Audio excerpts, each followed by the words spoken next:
Good afternoon, all, and welcome to the Princeton School of Public and International Affairs. I am Amani Jamal. I'm the Dean of the school, and I am so happy to see you here for the spring semester's first presentation in the Dean's Leadership Series. A Princeton SPIA hallmark is our willingness to meet the world where it is. Our desire to leave the ivory tower, ask the big question, and seek the big answers is rooted in our passion for a world worth changing, a world worth saving. Together, through rigorous study, cutting-edge research, and diverse perspectives and experiences, we lay the foundation for the future of policy and work to build a more inclusive and equitable world. This central tenet extends to those whom we welcome to campus to speak. Our esteemed speaker today embodies it. Dr. Comfort Arrow is the President and Chief Executive Officer of the International Crisis Group, an independent organization working to prevent wars and shape policies that will build a more peaceful world. Dr. Arrow has spent her entire career working in or in conflict-affected areas. Her areas of focus include conflict prevention, management and resolution, mediation, peacekeeping, transitional justice, and the politics and international relations of Africa. Now in her second tenure with the Crisis Group, Dr. Arrow has directed the organization since late 2021. In her previous tenure, she began as Crisis Group's West Africa Project Director and rose to become Africa Program Director.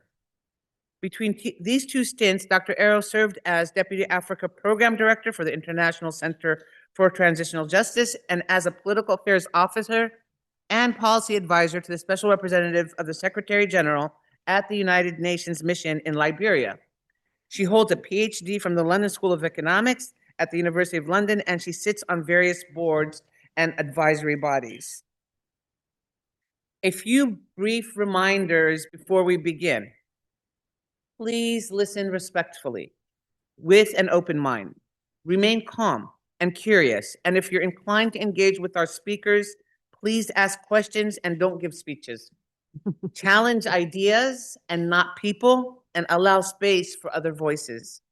Thank you to Comfort Arrow for joining us, and to everyone in attendance for today's event, which is made possible by the Connor D. Riley Fund. Thanks as well to our very own Razia Iqbal, a John L. Weinberg Goldman Sachs and Company visiting professor and lecturer who will serve as our moderator. Razia, the floor is yours.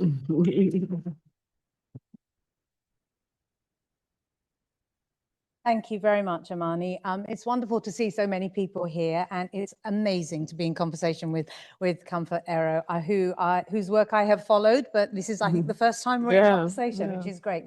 I was very struck by Amani's comment about meeting the world where it is, which kind of is a great starting point for our conversation, because where the world is at the moment is deeply, deeply fraught and deeply challenging.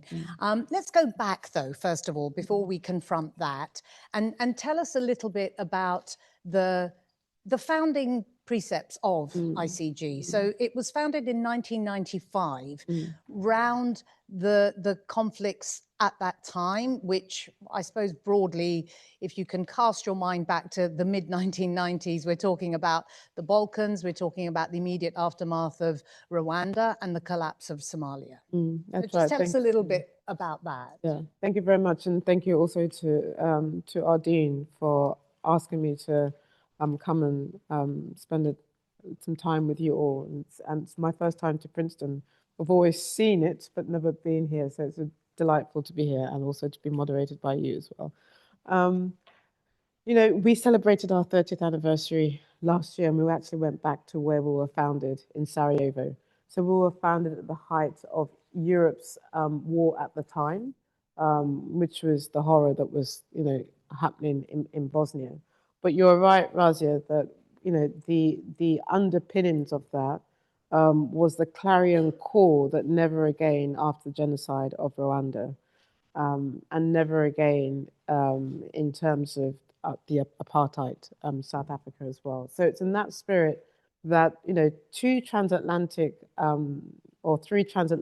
men, two of them foreign service official here and a congressman. So Stephen Solaris and then the recently passed away Morta Abramovich were the founders, at least on the American side.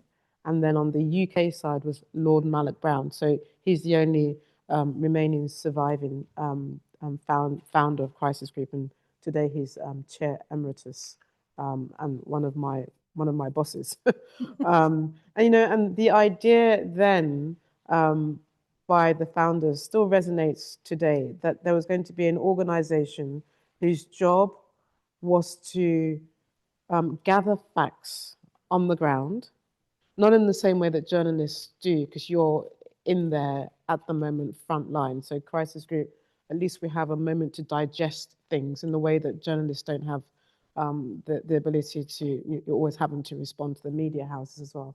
But it was an organization that was going to, flood the field with analysts in trouble spots, in flashpoints, in countries of the war, and they were going to analyze based on the facts that they saw on the ground. And they were going to analyze for a purpose, the purpose being to shape the policy discourse, to shift the policy needle, and to get actors seized to act on a conflict. And the founders at the time said, your job is to create the political will and to find and shape the political will that will get leaders to act. Because one of the arguments that was made at the time of Rwanda, the time of Bosnia, was that there was no political will, and your job was to find that and create it and enable it as well. But your other job was also to make sure that you converted all of that research, analysis, policy prescriptions into high-level advocacy. And so all our analysts, program directors, our vice presidents, their job was to make sure that they, paraded the corridors of power, knocked on the doors of high-level officials, all the key actors that were implicated in the conflict or who were going to be crucial to helping to change the dynamics, that we were able to knock on their doors.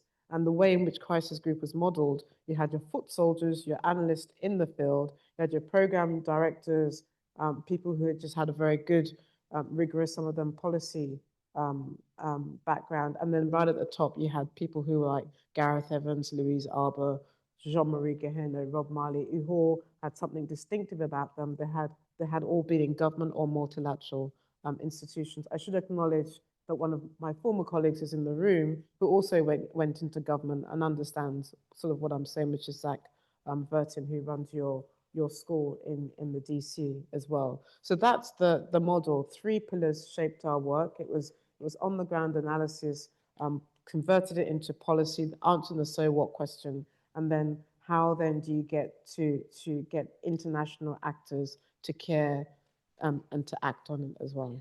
I have to say that the ICG's policy papers are a fantastic resource for anyone who wants to know in detail what is happening on the ground in so many countries, and very useful for journalists too. So what I wanted to focus on really, the kind of shape of this discussion is really going to be around the thing that the ICG does every year. So at the beginning of every year, you highlight 10 conflicts that the world should be looking at. And in that context, I want to just remind people that there are currently 66 live active conflicts in the world. So the fact that you are narrowing it down to 10 is interesting in and of itself, but it also tells us something about where the ICG would like the world to be facing. So, for example, what I think is interesting, I don't want to go through all of them. It's very easy to find the 10 that you have highlighted, but there are broad agendas that are really interesting to look at. But before we do that, I found it so fascinating that the very first one on your list was Venezuela, which was before the kidnapping of Maduro and his wife. So just explain to us, given that the ICG is not a crystal ball gazing organization, it's not a predictive organization, what it was that made you alight on Venezuela. Obviously, there had been a lot of activity in the Caribbean in the run-up to the kidnapping. Yeah, people always ask us that question, that when you when you rank them 1 to 10, um, are you telling us what are we supposed to take away from that? Before I answer and I should say that this year's one was published on the 31st of December, as you highlighted. Right. Let me explain the methodology that might explain why, in a period where wars are rising and the numbers vary from 60 to 66, last year it was 64, and why we come down to 10 conflicts to watch. There's no science behind it. It really is a conversation between crisis group analysts and the leadership. Unfortunately, it is a contest for who gets onto that list, because everybody is making the case as to why their conflict is the one to watch. But let me explain to you what shapes the decision behind what ends up being the 10, and it's the same sort of factors generally that shape it every year. We decide, anyway, the criteria. There's no other criteria, and it's not predictive, as you say. So nobody's going to do a scorecard on us, because we're not saying this is going to happen this year, and if it doesn't happen, then you failed or something like that. So we decide for ourselves, and it's pretty straightforward. Sometimes it's a geopolitical context, with the high stakes geopolitical competition and major power rivalry and proxy wars that are emerging. This is one set of criteria as to why we say keep an eye on this particular conflict. So that explains why Pakistan, India is on there. It also explains why Venezuela is on the list as well. But it also explains why Myanmar is on the list. And then you have the humanitarian cost of war. You have the fallout from the lack of international attention. So Sudan is on there for geopolitical reasons, but it's also on there for humanitarian reasons as well. And also because you want to highlight what has essentially been an overlooked An conflict, overlooked conflict. by the world. So one of the reasons why Crisis Group was founded also was to shine a spotlight on those often forgotten conflicts as well. And so we put Myanmar on there because it has been overlooked as well. Now, I would argue against the idea that Sudan has not been looked at. It has been deprioritized, but it hasn't necessarily suffered from attention, but it has suffered from other things as well. And then there is, these are, Crisis Group is an organization that focuses on deadly violent conflicts. These are, in their various ways, deadly violent conflicts, but not all of them are deadly violent conflicts as well. So there are variations of reasons as to why we put them on there. But it's also our attempt to set the agenda for the year. And that definitely shapes how we write the introduction and the themes that we hook on in the introduction. But it's also about, this is a time for humanitarian diplomacy, and hence why there are other conflicts that we put on there, but also where we see an opportunity, but also a challenge, that if you don't support a country that is going through a very challenging transition, that also shows green shoots of possibilities, Syria. So that's why Syria is on the list. That there's a danger that if you don't pay attention to the Syrias of this world, that it will go in the wrong direction. But we also put countries there as a warning that, look, if you don't pay attention to that, it may explode in your face. So hence why Eritrea, Ethiopia is on the list as well. So we define the criteria. Nobody else does it. It's a conversation between our colleagues and the staff. And it's simply about 10 conflicts that we think you should pay attention to in the world. Some people have said, why don't you do 11 conflicts? When we had our 30th anniversary last year, people said, why don't you do 30? We said, no. The reason why we're saying watch this is because of these reasons, and it doesn't mean that the others don't matter. Of course. I'm just going to quickly run through them because it's a short list. Venezuela, Sudan, Ethiopia, Eritrea, Mali, Burkina Faso, Ukraine, Syria, Israel, Palestine, Israel, US versus Iran, and the Houthis, Myanmar, and Afghan Pakistan. Let's talk about the overarching themes that you're interested in, because this idea of meeting the world where it is informs that in some ways, because the second term of the Trump administration has upended so much, and it informs so much of what you are talking about. the thing I want to focus on is what you yourselves focus on, which is the spheres of influence idea, because so much of what has happened, even in this last year, has been astonishing. The pace of it, the speed of it, the import of it, the impact of it. So let's start by just getting you to explain a little bit why you think something quite fundamental has shifted in terms of spheres of influence, about which many of us are very familiar post the Second World War. Yeah, and in a sense, the idea of regional spheres of influence is already baked into international relations, that there will always be powerful countries in their regions who want to shape policies, who want to bend each country into their direction, and they play an outsized role. I also come from Nigeria. I saw the influence of Nigeria, for example, in West Africa politics and beyond West Africa as well.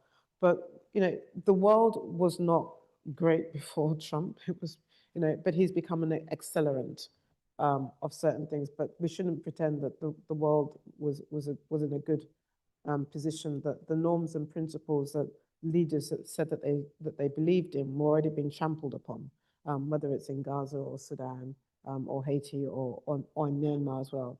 But there were already enough indications from Trump 1 to inform Trump 2.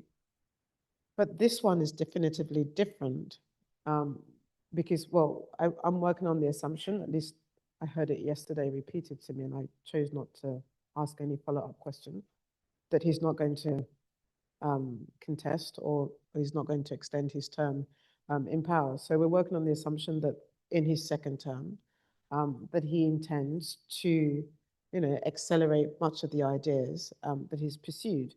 And for me, the guiding framework became the national security strategy that came out in December, October, November, and in there, I mean, I would, there's a guiding framework that governments have, but then there's the reality as well. So I sometimes set it aside and say, don't let us get distracted by that. Let's look at what is actually happening. But some of what he ascribes to, some of the things that we heard articulated, whether it's by the restrainers, the isolationists, the primicists, they're all at play. These are the three different camps that apparently shape the Trump world. And I always say those are useful labels, but in the end, it's what Trump thinks as well. So set the guideline aside. It's useful as a framework, but then there's what Trump thinks. But then it does offer you some kernels of ideas as well. So the idea of a Western Hemisphere spheres of influence that we will control, Panama, Canada, Venezuela, Latin America, immigration, war on drugs, and all those things, that there will be no non-hemispheric rivalries playing out in our region. That you're seeing that, and I think Venezuela becomes, in a sense, the poster child of that. Greenland is off the table for now. I don't think it's gone away.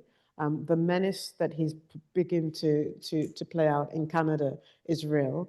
The re-annexation of Panama, these things aren't off the table. The question is always about timing. For example, the reason why Venezuela did not happen before Christmas was because Nigeria suddenly became the priority on Christmas Day, and the weather was not so great. That's one school of thought. As a Nigerian, a Christian, by the way, and a Catholic, to see that happen on Christmas Day was quite jarring as well. So, but I set that aside as well. But the spheres of influence that Donald Trump is articulating is one, it has the flavor of the 19th century in it, but it's gumbo capitalism at the same time, very mercantilist in its approach.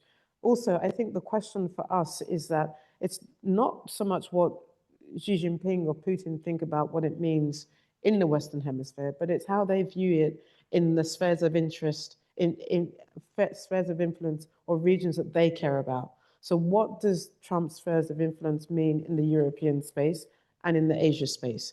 And who determines where the lines are? And what about the rest of the world? Because the rest of the world does not want to be in anyone's spheres of influence, and the rest of the world wants to hedge its own position. And you very much heard that articulated by Prime Minister Carney in Davos 2 weeks ago. I mean, there's an awful lot in what you've said, and I want to talk about Mark Carney's speech very briefly too. I mean, this idea of three global powers divvying up the world, it is alarming in all kinds of different ways in the context, say, even if we just looked at the context of the post-Second World War order of collaboration, you know, multilateralism and so on, all of the things that we have taken for granted for a very long time.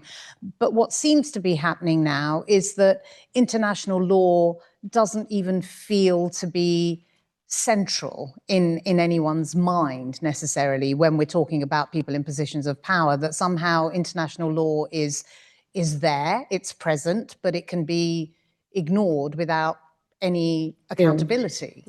I mean, there was a slither moment where they tried to justify Venezuela within the realms of international law, but that was quickly set aside, and even Trump made it very. I mean, there were two clarifying moments post the grabbing of Maduro.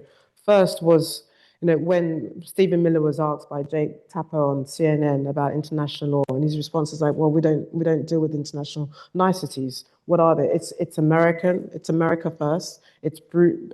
It's might versus right. It's brute force." And he made it very, very clear: you either comply or we coerce. So that was pretty straightforward. And then a few days after that was this, you know, this series of interviews that the president had with the New York Times. And when he said, well, there's only one yardstick that I use to judge things, which is my morality. So it's pretty clear, at least for the United States, that the pretense and the illusion has been stripped away by the US. And they've made it very clear that at least when it comes to America's version of international law, it is our morality, in my morality as the President of the United States, and Stephen Miller making it very clear that it's about compliance in our backyard as well. Can I ask you to just reflect a little bit further on that? Because it was really shocking to hear him talk about how decisions were made according to his morality. How do you think, in your conversations with both the people who work inside the ICG, but also with influential global leaders, what does this do to America's place in the world, given that you can argue it both ways, right? You can argue on the one hand that Joe Biden talked about the international rule of law and at the same time was overseeing and enabling what happened in Gaza.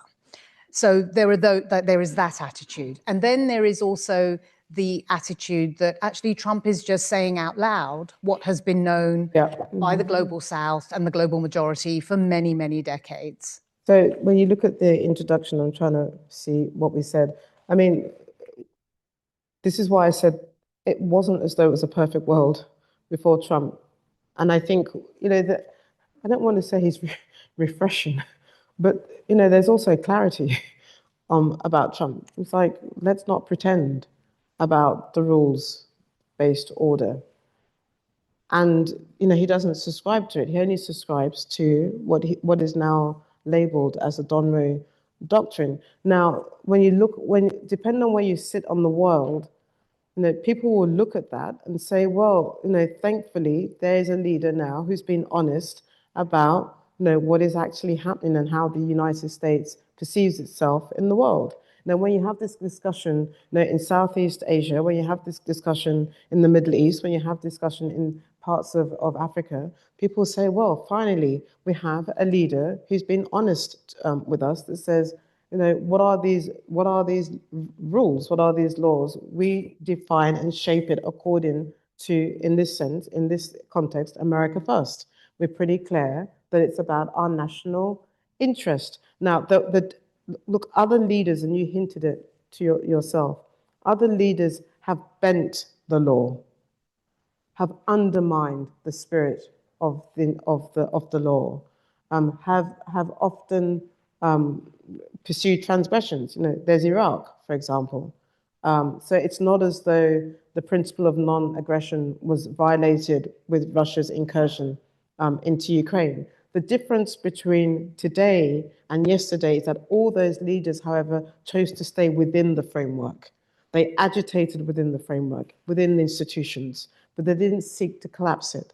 They may have sought to bend it in their favor, to misuse it and abuse it, and we saw that in the Security Council, but they didn't choose to crash it. They didn't choose to collapse it. They didn't choose to question its future going forward. And what we're watching now is a very different proposition as well. Now, what is interesting to me is how other countries that we often thought questioned these institutions, how they're behaving. So China, for example, has decided in relation to the Board of Peace, and they're very clear about this, we will safeguard the United Nations. Now, you can read into that whatever you want, right? You can question what China means by that. But they've been very consistent about wanting to work within a multilateral system, but bending that international multilateral architecture in their favor as well. I think it's true to say that ever since Trump's first term, China has worked quite stealthily behind the scenes inside the United Nations. Yeah. And for anyone who wants to read about that, there's enough being written about it. And I think it's really, really fascinating. I want to focus, though, on what are the positive outcomes of Trump's unorthodox approach to leadership, because there clearly are some outcomes that it is arguable have only been able to be the outcomes because of the way in which he operates. So, for example, the ceasefire in Gaza came about because Trump bangs heads together, even though I think in this context, we also have to remind people that since the ceasefire, 400 Palestinians have been killed. So you kind of have to ask yourself, what ceasefire, but also the plan for a board of peace and so on. And I don't think that had been public when you had written your 10 conflicts to watch for. So what are your views of the potential positive outcomes of the way in which a kind of transactional, unorthodox president operates? Yeah. So the board of peace was already underwritten in the resolution in the UN. So we spoke about it, but in the context... But the details hadn't come out. Well, no, we spoke about it in the context of what everybody signed up to, which is that it was a board of peace specifically for Gaza. It was never a board of peace to be a superstructure and to be a board of peace that will then deal with a range of other conflicts as well, which also explains why a number of countries have decided to stay out of it, because that wasn't the original reason. But if you look at the letter that was written by a number of Arab Gulf countries as to why they chose in the end to join the Board of Peace, they're very clear that it was about Gaza as well. And that was a last minute decision. They took this, I mean, I was in the room when they were making this decision in Davos. They were running in and out of the room, and they decided at the very last minute, and they issued the letter the night before the creation, before Trump came to launch. So this was a very, very last minute decision. And the outlier country, the country that was still hedging, was Saudi Arabia. And we were in the room when the response from the Saudis was that wait and see. And I took that straight away, as you would have done as a journalist, was that, oh, they're moving towards the Board of Peace. But there's obviously negotiations taking behind the scene as well. But back to your question, Crisis Group is on the record to say that for all the negatives around Trump, he has brought a degree of energy, innovation, unorthodox, iconoclastic approach. Quite frankly, when diplomacy itself was in danger of not delivering on a number of fronts, and where we said also back in 2023 and 2024 that we're entering in an era of crisis of peacemaking, where the traditional centers, the traditional powers no longer have the trust, the trust deficit of key institutions like the UN was now being challenged, and that the leadership that you needed from a number of countries was now under threat, and that you saw rising middle powers who were also having more leverage than the traditional powers of centers as well. So where have we seen? You mentioned Gaza, and you mentioned also that we've seen sort of a very fragile ceasefire. Now, it was very interesting to us that on the eve of the inauguration of President Trump, that there was a working relationship with the outgoing Biden administration and Trump's team to ensure that there was a Gaza ceasefire back in January. And then suddenly that good news that came out and also happened at Davos as well, that good news that came out suddenly got hijacked. Come March, and then there was this outrageous conversation about what was it, a Gaza for a Gaza a Riviera The for Riviera, Gaza, yeah. and then the violations that Israel gave. So there's also further green lighting of what Israel was doing.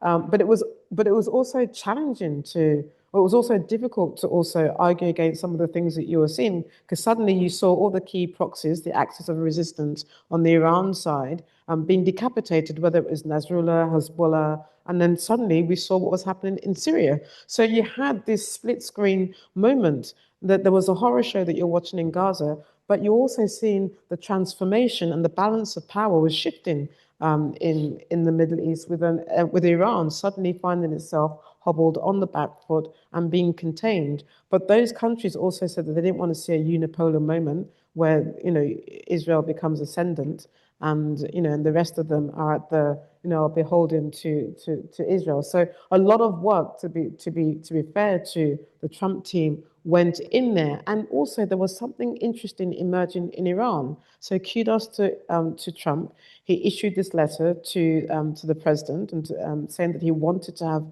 talks. And these talks were going on. We got on to the fifth one that was taking place in Oman, and suddenly, I mean, again, imagine 3 days before what they thought was going to be the sixth talks, we were talking to the Iranians, and they were making arrangements for a conversation, and suddenly you entered a 12-day war as well. So again, all the details. There was some significant work was taking place. But there was a miscalculation and a misunderstanding and a misreading of what the Iranians were putting on the table. And this is also tells you a lot about the capacity that backs up the Trump team mediation We're as well. talking about inexperience at the heart of Part this. of that, not making sure you have the right expertise at the tables. That when you look at what happened, for example, with Putin, for example, if you reduce the demands of Putin just to land, you misunderstand what the fight is about, right? And then things get lost in translation. So by the time Witkoff has spoken to Putin, it's lost by the time the meaning of what Putin is seeking gets lost by the time he's communicated it to the White House. And then Trump makes some pronouncements. Europe scurries. Ukraine gets agitated. They negotiate. They try to walk things back. They try to calm everybody down. They try to get some wins. That gets taken to the Russians. The Russians say they don't like it. And then it goes on and on and on. And you're seeing this right now in Abu Dhabi. So, a ceasefire was talked about. There was conversations that there was some kind of security guarantee, a layered security guarantee, which would include that the US would also support any violation of the ceasefire. And suddenly we're told, oh no, those are just draft documents. Nothing has been decided. So again, a lot of energy is expended because you don't have the capacity in the room to work out quite carefully what each side means when they sign up to certain things as well. So you don't have the capacity, you don't have the expertise, you don't have the deep-rooted knowledge in the room. But nonetheless, what you do have is an interesting cast of characters who are doing something different. They're bringing a different set of skill sets onto the table. So I don't want to lose that original question that you asked, that there is at the same time a story to be told about the energy that Trump has brought into the room where others haven't been able to do that as well. That he's creating some interesting spaces, but as one of the interlocutors said to us, is that he creates a space, but he's not able to fill it in with serious capacity behind him. And we have a real challenge here of a currency conversion. We're never able to convert these truces, these ceasefires, these short-term temporary ceasefires into something that sticks, that is credible and long-term. That is the challenge that we find. That's the case in Cambodia, Thailand. That's the case in India, Pakistan, and so on. So there's a gap between what has been achieved in terms of a temporary truce and a durable, lasting arrangement, or even a durable, lasting peace. And even if you judge Trump on his 8 conflicts that he is apparently resolved, or is it 9 or is it 11? Each of those, they're deals. Yeah. He doesn't deal in details. Leaders generally don't deal in details, and you hope that others will deal with them as well. And so again, it's about converting all of these things into something more sustainable. I've got so many questions, but I want to give students a chance to ask some questions. But I just want to ask you one more thing, really, about where all of this, the leadership as carved out by Trump since his second term, where does it leave multilateral organizations such as the United Nations, such as the African Union, you know, places, institutions that have actually taken the lead in so many areas of conflict in the past? I'm glad you said that, because it's not all about Trump. I mean, he's got an outsized role, but it's not all about him. And I think it will be remiss of us not to also recognize the role of some other regional leaders who have cajoled. I mean, the reason, and there'll be multiple reasons, and some of your colleagues and students will know this themselves. There'll be multiple reasons as to why there hasn't gone to war yet in Iran. But one of why there hasn't been the strikes, although we saw what we saw yesterday with the drone attack, but one of the reasons is because the region itself is really working hard. The Gulf countries, Egypt, Turkey, really working hard to de-escalate and to deconflict as well. Now, whether it becomes a useful delaying tactic, even for the Americans, for Iran, that's a separate conversation. So I think we should also acknowledge the role of other individual leaders. So the fact that we're able to get a new peace deal, for example, or at least to stop the fighting between Cambodia and Thailand, is as much to do with Malaysia and China as it is to do with Trump as well. But quite frankly, multilateralism is facing its worst moment. I mean, it's always been gone through various stresses and various challenges. I mean, a lot of you who would have worked on Syria would have argued back then that we saw the core principles and norms of the international community die in Syria. There were so many red lines crossed. So Syria is another poster child of the sort of the further demise of the multilateral system. The African Union, for example, on its watch, you saw what was happening in Sudan, on South Sudan, a country, South Sudan particularly, which was midwifed by the international community. The Great Lakes, you're now depending on the US to try to lift it. So they're all in some form of crisis. Partly also, these are intergovernmental structures, and their legitimacy depends, their ability to function, their financial wherewithal depends on their member states, number one. And then you've got the secretariat. If you don't have a good leadership, good teams who've got the foresight, got the vision to enable that, then you also have a secretariat that is defunct or marginalizes itself. So whatever you're seeing at the United Nations level, you're seeing it at the AU level, you're seeing it at the sub-regional level, you're seeing it in ASEAN. Even ASEAN doesn't even play the role of peacemaking. You've seen it in a number of places. You've seen it with the European Union as well. It's a reflection of the global disarray that we're seeing as well. Okay, questions. Just a quick reminder, no long statements, a question, pithy if possible. And I think there's a microphone.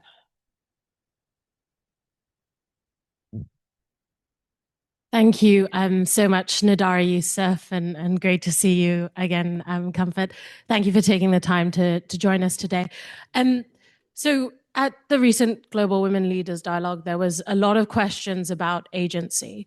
And I'm wondering the extent to which you see middle powers actually having agency in these situations? We heard the speech from Carney Shaw, but is there actually something to be done when you see competing models of multilateralism that are sort of closed clubs coming up against a sort of UN Security Council style body? Yeah. Should I take that? Yeah, please. I mean, one of the, when we were doing our 100-day assessment of President Trump last April, one of the things that we said that, domestically, he may have, to use his own terms, the cards. That was back in April. But internationally, it doesn't go all his own way, because there are other countries that are sort of able to push back. And it does matter whether a leader is credible in his or her own right as well. So we saw, for example, the response of certain European leaders, Starmer and Macron, the coalition of the willing. Set aside your opinion of what you think about the coalition of the willing, but that was the name.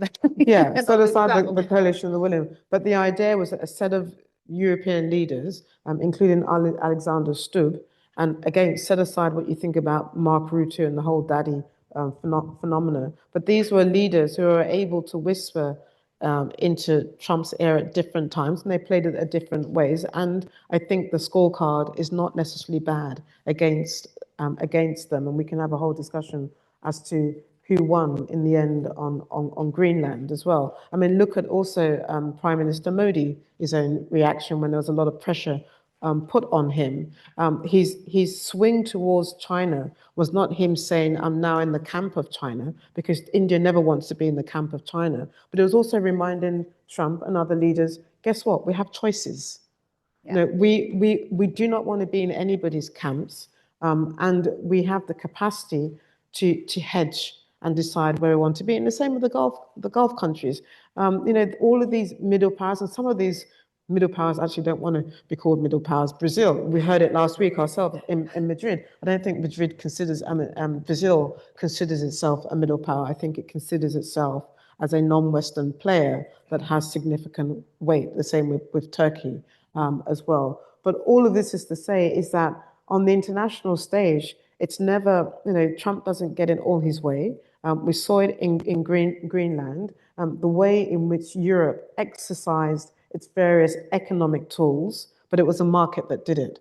But the reaction, the willingness of European leaders to even invoke those tools spooked the market and spooked Trump as well. And you're seeing it in other regions as well. So all of this is to say is that yes, these middle powers, rising powers, regional hegemons, they too have a say, and they too are crucial in shaping facts, even sometimes more than the US as well. More questions? And just there. Then we'll come to you. Hi, thank you so much. This has been such an interesting talk.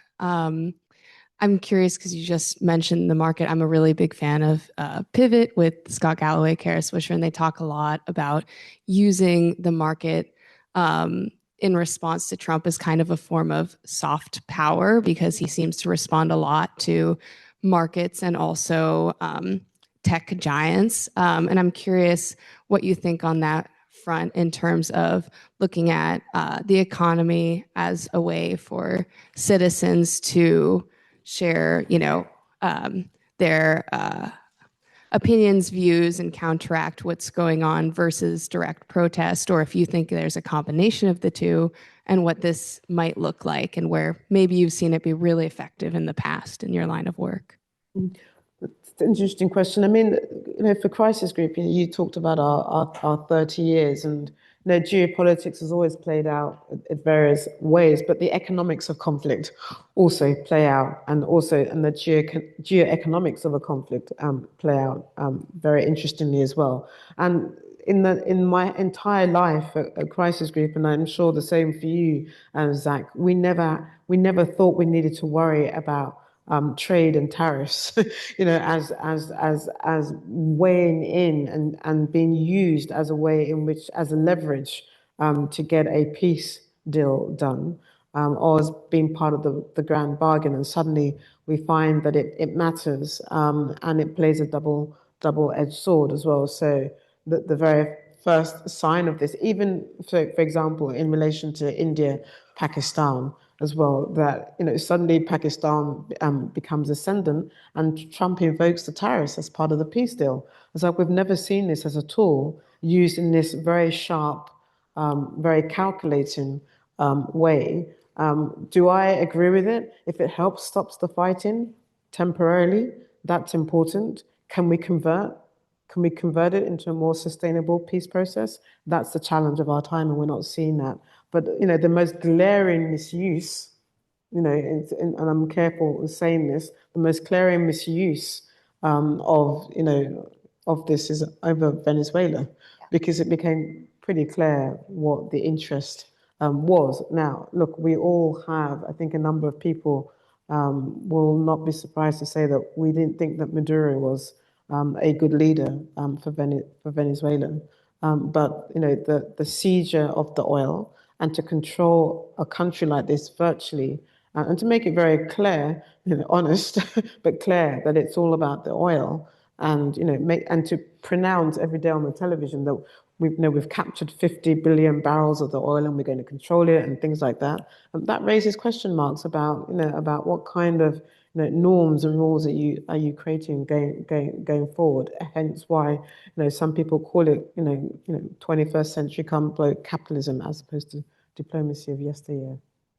He casts himself as a sort of viceroy of Venezuela. Well, it was a choice between Stephen Miller and Rubio, but Trump wears the label in the end as well. So, just there in the green shirt. Thanks. A slightly self-interested question.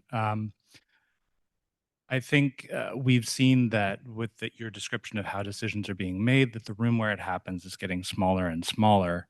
And I think, as a lot of folks here are probably either in or looking to have careers in international affairs and foreign and sort of the bureaucracies of international affairs, the ability to feed information into that room is changing as well. And how do you see, particularly since the ICG's work in countries sometimes overlaps in a sense with what an embassy reporting officer is supposed to do in terms of analyzing the situation, but how do you see these bureaucracies needing to adapt to this new environment to be helpful? I mean, quite frankly, we also have to build them back up, because a lot of them are shrinking. The foreign service space, whether it's the US, the UK, Europe, the desire to be a foreign official is declining, because I think people don't even trust that it can, be a job that you can go into, and governments themselves are not investing in diplomacy in the way that they used to. They're not also investing in those career diplomats. So the foreign service itself is under severe stress as well. And then the other big challenge alongside that is that we are living in an age of disinformation. So, fact verifying. I mean, where you used to work, the BBC used to do this, interesting kind of like, BBC Verify. BBC Verify. Yeah, BBC Verify. And these are, and you need more and more of this as well. But quite frankly, when your industry, I think the last year was the worst for journalists. I mean, the Guardian did this collage of all the journalists, and that just speaks to a number of people. And it's like we didn't imagine that a number of journalists had died as a result of one conflict alone. So I do think that even diplomacy, even foreign service, development aid is under stress. And that means that the challenge then becomes on organizations, whether it's Crisis Group, Human Rights Watch, Amnesty, all these type of NGOs that are trying to gather facts, and not just gather facts, but convert those facts into action. And that's become harder. I think, I think one of the things that worries me all the time is that there is still that yawning gap between early warning and early action.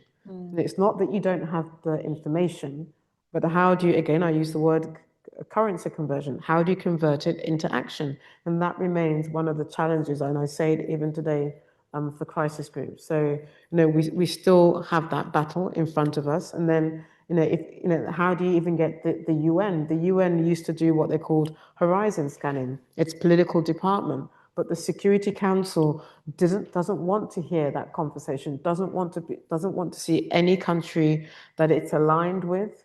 And none of those member states want to see themselves being brought under scrutiny in the Security Council. So they no longer do horizon scanning as well. So even the UN that has a mandate to do that, let alone an NGO like Crisis Group and others who are trying to verify facts as well. I think we've got time for one more question. Two. I didn't see the hand going up there. Thank you so much for joining us. There's been a lot of talk about peacekeeping being dead, both because of the futility of some recent efforts, and obviously the UN is facing a massive funding crisis. And I was curious for your take on that, and if you see anything emerging that might replace that, be it mercenary groups or anything else. Peace building has gone through various evolutions, and we've made it very clear that it can either be a UN blue helmet, and I don't necessarily see that as likely, or it can be what we call green helmets, so the African Union when it's in an African conflict, or it could be what we also see as ad hoc coalitions of the willing. And that is the conversation that has been had right now in terms of Ukraine. For example, it came up in relation to Gaza in terms of what an international, the international stabilization force is going to look like. And it's coming up in relation to Haiti, the gang suppression forces as well.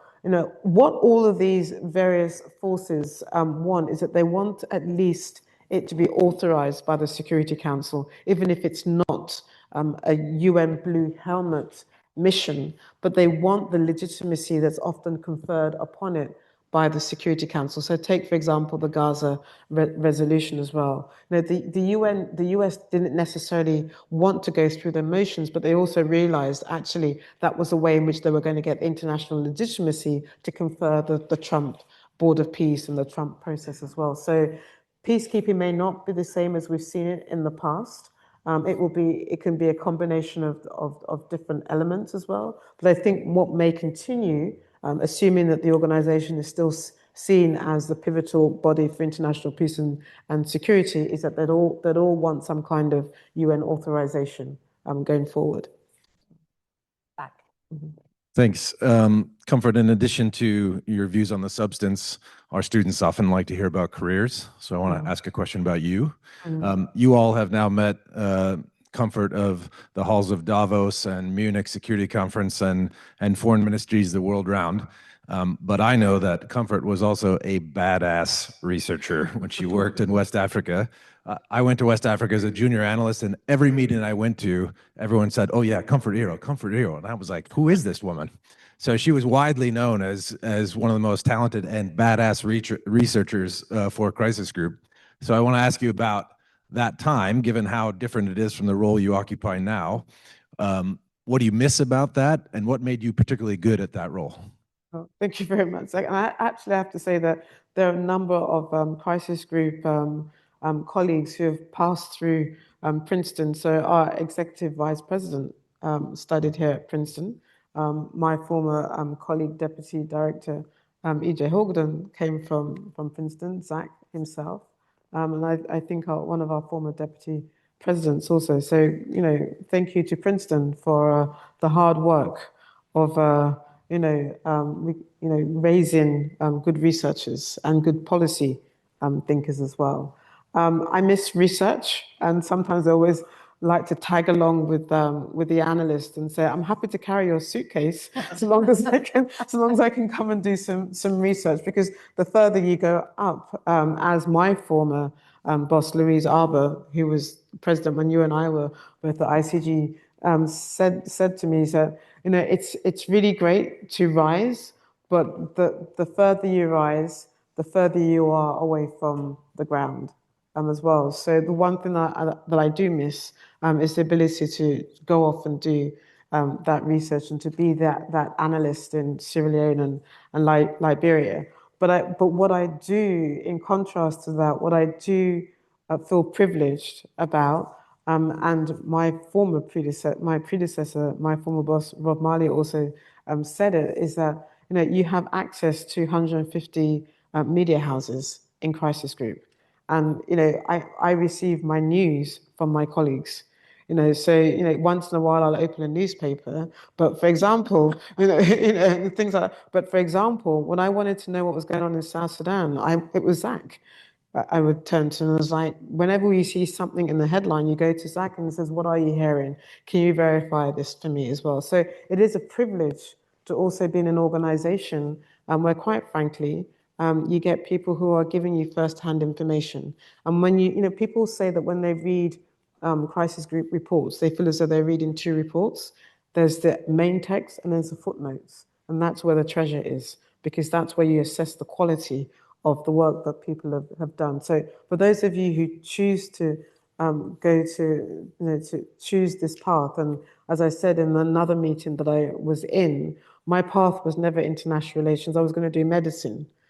And then when I told my father that I wasn't sure that I wanted to do medicine, he says, "Well, you're going to go and do law." And when I told him, "Well, not sure that I want to do law," he says, "Well, there's only other one option: become a lecturer." And those of you who sort of come from my background will always know that there's only three professions that your parents understand: it's medicine, it's law, and it's lecturing. So God bless him. But this is where I am today. So choose your path, your destiny. But keep your eyes open, because you never know which way you're going to go. Zach, I don't know that you thought that you were going to end up in the administration, even if you aspired to it. You didn't know.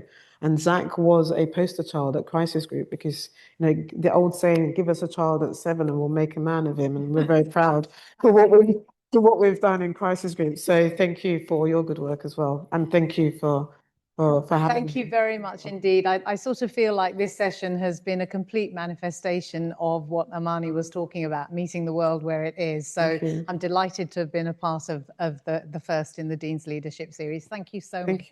Thank you.